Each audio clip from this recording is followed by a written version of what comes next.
Hola, soy Lautaro, compañero de Megafon. Hoy vamos a seguir con la videotutoría de Historia Constitucional, en este caso con la unidad 9, que se titula La Constitución de 1853. Cae Rosas y Urquiza busca generar un ambiente propicio para instalar el Congreso. Como gobernador de Buenos Aires lo va a colocar a López y Planes y se reúnen entre las provincias firmantes del Pacto Federal y Corrientes, donde resuelven autorizar a Urquiza para dirigir las relaciones exteriores de la República. Necesitaba esto, ¿por qué?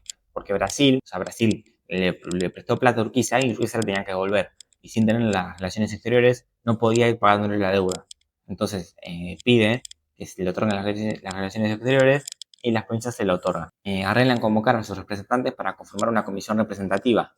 Esta comisión representativa es la que delega el Pacto Federal en uno de sus artículos. Las provincias aceptan este nuevo orden en donde Urquiza iba a tener todo el poder que tenía Rosas. Le daba a Irigoyen instrucciones con un mensaje de pacificación y parte de 1852 para tranquilizar los ánimos de los gobiernos provinciales y sumarlos a la causa constituyente. El ministro de Relaciones Exteriores también remite por orden de Urquiza una circular en donde invita a los gobiernos provinciales a concurrir a San Nicolás de los Arroyos para conformar una preliminar de la Constitución Nacional y les pide que concurran a la reunión con plenos poderes. Quedan instaladas las provincias de San Nicolás y se conforma la comisión. Básicamente iban a redactar un proyecto definitivo en donde iban a establecer cuáles iban a ser los puntos de la Constitución del 53. Se reúnen para eso y, según el acuerdo, se declara la ley fundamental al Pacto Federal y se le faculta a Urquiza ejecutarlo en todo el territorio. Básicamente el Pacto Federal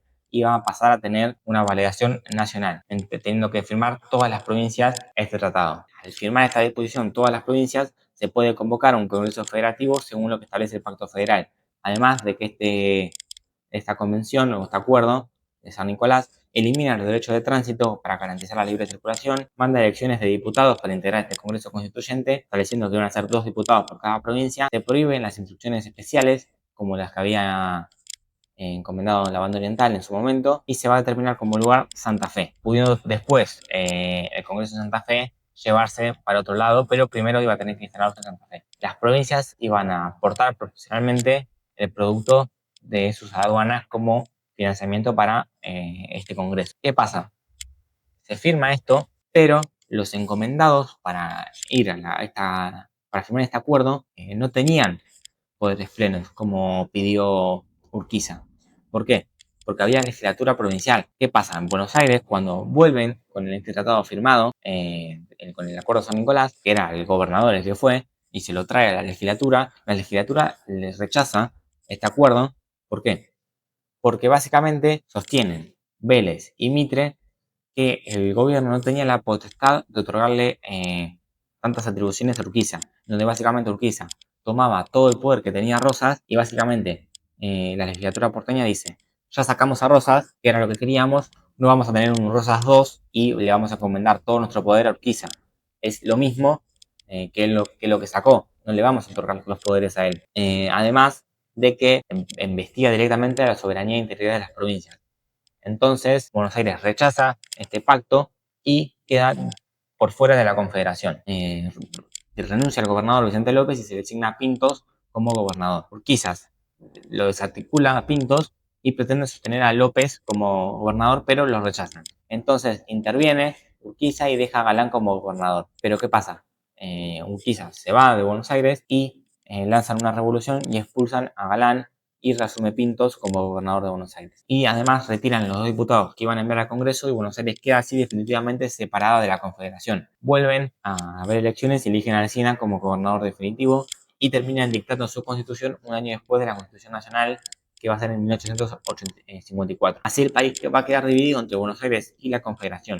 ¿Qué pasa? El principal problema de esto va a ser económico, ya que la Confederación no le conviene mantener alejada a Buenos Aires, ya que Buenos Aires tenía el control total de la aduana. Entonces los ingresos del puerto al ser tan grandes que dejan una desventaja económica muy grande al resto de la Confederación. Pero igualmente así se reúnen y sancionan la Constitución del 53, que como una de sus fuentes va a tomar la Constitución de Estados Unidos, además del proyecto de Alberdi expuesto en las bases. También va a tener como fuentes, pero más indirectas, la Constitución de Francia, de Cádiz y de Chile, además de los estatutos del primer triunvirato, decreto de seguridad individual, de libertad de imprenta y los pactos persistentes. En su estructura va a haber un preámbulo y la Constitución va a estar dividida en dos grandes partes. La parte dogmática que iban a ser las declaraciones, los derechos y las garantías, y una parte orgánica que esta iba a establecer cómo iban a estar organizados los poderes del Estado. La parte dogmática va del artículo 1 al 35, en donde básicamente establece las declaraciones de los derechos y las garantías. Las declaraciones van a ser los enunciados solemnes que van a terminar por organizar el Estado. La forma de gobierno va a ser republicana y representativa y la forma de Estado iba a ser federal. La nación va a sostener el culto católico apostólico romano y la capital iba a ser Buenos Aires. Pero ¿qué pasa? Buenos Aires no era parte de la Confederación. Entonces, en esta constitución, la capital establecida era Buenos Aires, cuando no formaba parte de la Confederación. También establecen que iban a poder admitirse nuevas provincias a la Confederación para que después se pueda unir de vuelta a Buenos Aires. El Congreso no iba a poder conceder facultades extraordinarias e iban a ser penados si el Congreso lo concede, iban a ser penados como infames traidores a la patria. Los derechos que otorga van a ser los derechos civiles como trabajar, ejercer industria lícita, navegar y comercial, libertad en tránsito, publicar ideas en la prensa, etcétera. Todas las que vimos de los decretos hechos por el primer triunvirato de seguridad individual y libertad de imprenta, y no se explayan mucho más. Va a establecer una igualdad ante la ley y pocos derechos más. También establece las garantías, que van a ser herramientas que brindan la Constitución para defender los derechos que esta misma otorga. Establece el debido proceso, juicio previo a la condena, queda abolida la pena de muerte por causas políticas y también prohíbe los tormentos y los azotes. Las cárceles van a ser sanas y limpias, y también lo mismo que establece los decretos anteriores. La parte orgánica va a establecer la división de poderes en tres: poder ejecutivo, legislativo y judicial, en donde el poder legislativo va a ser el bicameral, conformarse por una Cámara de Diputados, que van a ser los representadores del pueblo y de la nación, y una Cámara de Senadores que iba a representar a las provincias. Los diputados iban a ser electos directamente, que tenían que ser mayores de 25 años y naturales, o 2 años de residencia inmediata y 4 años, iban a tener 4 años en el cargo, iban a poder ser reelectos indefinidamente. Esta Cámara se iba a renovar por mitades cada 2 años. Los senadores iban a ser electos de forma indirecta y las provincias los iban a elegir por las legislaturas provinciales. No los iba a elegir el pueblo, sino que las provincias en sus legislaturas iban a mandar a los senadores al Congreso de la Nación. Iban a ser 2 por la provincia y 2 por la capital. Estos iban a tener 9 años en el cargo y iban a ser renovados por tercios cada 3 años. Las atribuciones de las cámaras iban a ser las mismas que las anteriores constituciones, nada más que los diputados iban a tener iniciativa exclusiva en materia de impuestos. El juicio político iba a ser a menos cantidad de funcionarios, solamente al presidente, vicepresidente, ministros, jueces de la Suprema Corte y gobernadores. El resto iba a quedar exento de este juicio. El Poder Ejecutivo iba a ser encomendado al presidente de la nación, que tenía que ser ciudadano o hijo de y pertenecer al culto católico. Eran los mismos requisitos para ser senador. El vicepresidente el vicepresidente iba a ser el presidente del Senado y iba a ser electo de forma indirecta, en donde los electores votaban a través del colegio electoral. Estos iban a durar 6 años y sin reelección inmediata.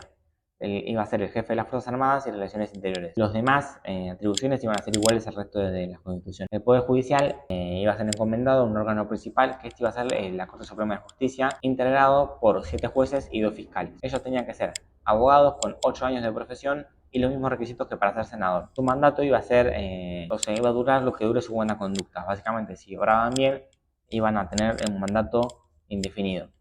Estos iban a ser elegidos por el presidente en consulta con el Senado. Este iba a ser el máximo tribunal de justicia. Los principales debates que se dan en la sanción de esta constitución, básicamente uno de los principales es el culto. ¿Por qué? Porque había muchos diputados que sostenían que había que eliminar el artículo de sostenimiento al culto.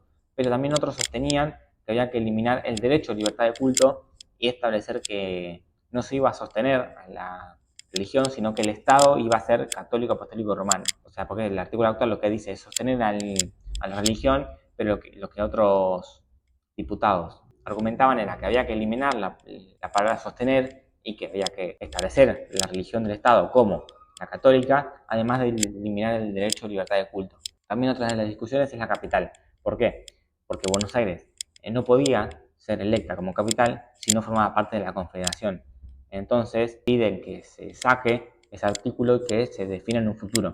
Pero lo que argumentan muchos diputados es que básicamente era una manera para terminarla integrando y dejan el artículo como está. También hubo una discusión sobre a quién le respondían los recursos, si estos iban a ser de la provincia o de la nación, y termina ganando la discusión que la propiedad de los recursos iba a terminar siendo de la nación. Esta constitución se sanciona el 1 de mayo de 1853 y se termina promulgando el 25 de mayo. Y se iba a jurar el 9 de julio. Buenos Aires no se consideraba parte de la constitución, pero los nacionalistas, que estaban al mando de Mitre, querían que Buenos Aires sea autónoma, pero que se integre al resto de las provincias.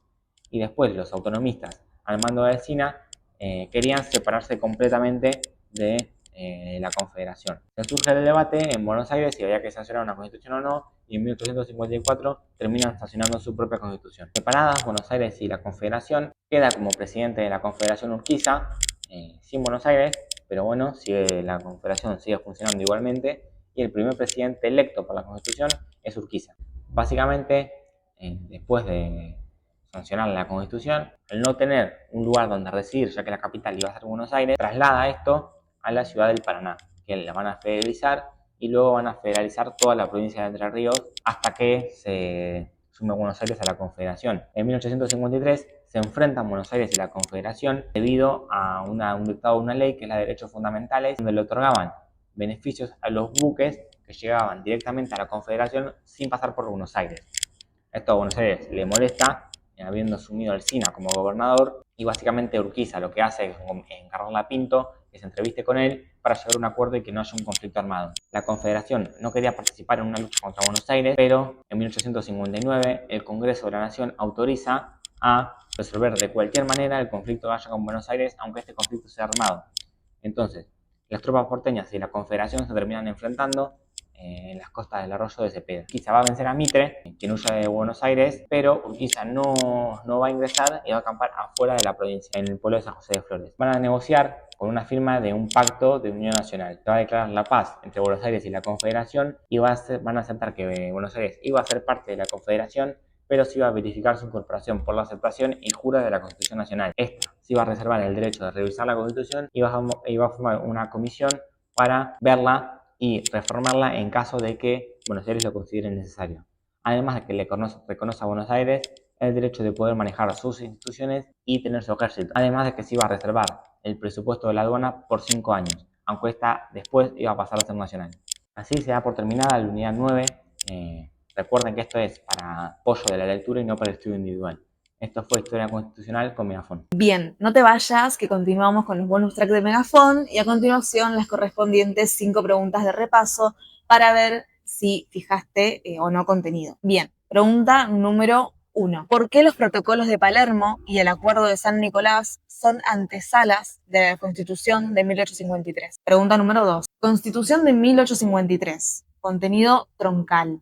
¿Por qué se considera que es una constitución liberal? Pregunta número 3, idea básica del proyecto de país o de colonia que quería Alberdi. Pregunta número 4, ¿qué hechos sucedieron que lograron que la relación entre Buenos Aires y el resto de las provincias se tensara aún más? Pregunta número 5, la última, ¿qué ocurrió en la batalla de Cepeda? ¿Qué sucedió entre Mitre y Urquiza?